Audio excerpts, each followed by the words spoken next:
આજે આપણે આવી પહોંચ્યા છીએ એવી એક પવિત્ર અને દિવ્ય ભૂમિ પર જ્યાં ખુદ ભગવાન શ્રી કૃષ્ણ અને માતા રૂક્ષ્મણીજીના વિવાહ થયા હતા.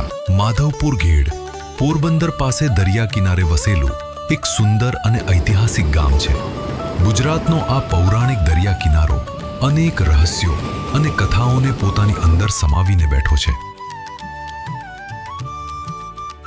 માધવપુરની અંદર માધવરાયનું મંદિર છે મોટું, અને માધવરાયને રૂક્ષ્મણીજીને હરણ કરી અને માધવપુરમાં આવ્યા ભગવાન મધુવનમાં, અને મધુવનમાં ત્યાં રૂક્ષ્મણીને માધવરાય ભગવાનના લગ્ન થયા અને 3 ફેરા ભગવાન ફેર્યા. અને એની યાદમાં દર વર્ષે અમારે ચૈત્ર મહિનામાં મેળો ભરાય.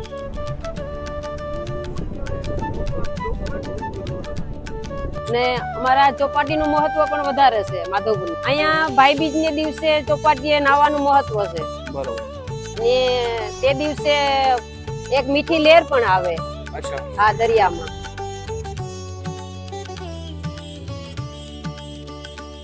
આ છે માધવરાયનું નવું મંદિર, જે પોરબંદરના રાજમાતા શ્રી રૂપાનીબા દ્વારા બનાવવામાં આવ્યું હતું. માધવપુરમાં ભગવાન શ્રી કૃષ્ણ માધવરાયના રૂપે પૂજાય છે. માધવપુરમાં કૃષ્ણ ભગવાનનું અને માધવરાયજીનું અને રૂક્ષ્મણીજીનું મંદિર છે. ઓકે. રૂક્ષ્મણીજીનું મધુવનમાં છે. ઓકે. એટલે અહીંયા ચૈત્ર સુદ નોમથી 5 દિવસનો મેળો ભરાય છે. ઓકે. નોમ દસમ 11 3 દિવસ વર્ણાજી હોય છે. પારસના દિવસે બારાત થઈ છે. ઓકે. દસના દિવસે પાછા પાણીના નિજ મંદિરે પધારે છે. દિવસમાં કેટલી વાર પૂજા થાય છે? આરતી થાય છે? આરતી 4 ટાઈમ થાય છે અને પૂજા 6 ટાઈમ થાય છે. કુંદનપુરથી હરણ પછી દ્વારકા આવ્યા. અચ્છા. જે દ્વારકા રાજધાની બનાવી અને પછી માધવપુરમાં આવીને કુંવારિકા ક્ષેત્ર હતું. એટલે અહીંયા કોઈ દેવી દેવતાઓના લગ્ન થયા નતા.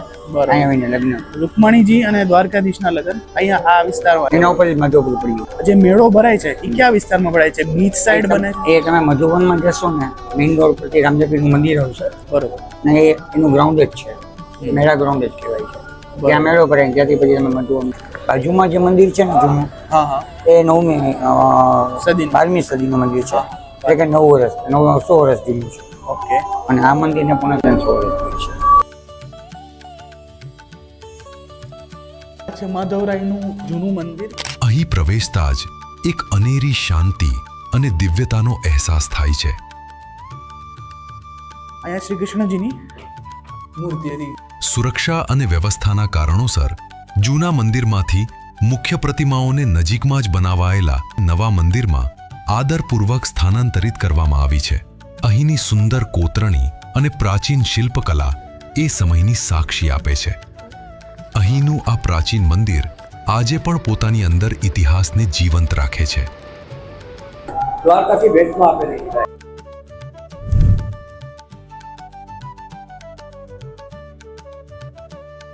ત્યારબાદ અમે મંદિરમાં રાખેલા શ્રી કૃષ્ણના રથના પણ દર્શન કર્યા.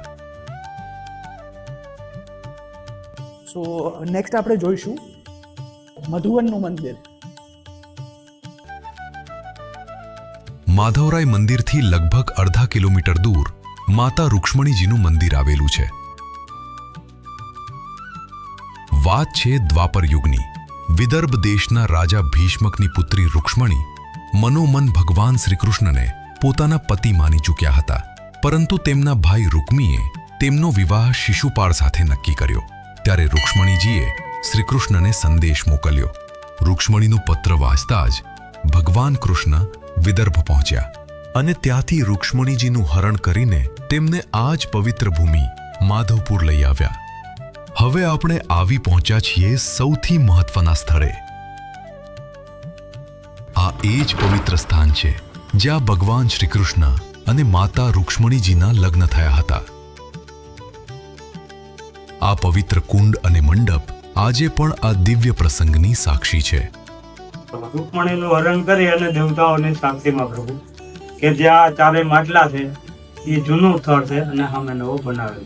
સામે નવો એક મંડપ બનાવેલો કે એ ત્યાં અત્યારે જે ફેરા ફેરવે ને ટ્રાફિક થાય તો ઠાકોરજીના દર્શન થાય. લાંબોડાવવા માટેની એક વસ્તુ છે. વર્ષમાં ભગવાનની 2 વાર અહીંયા લગ્ન થાય દેવ દિવાળીમાં તુલસી એવા કરે અને ચૈત્ર મહિનામાં જામે.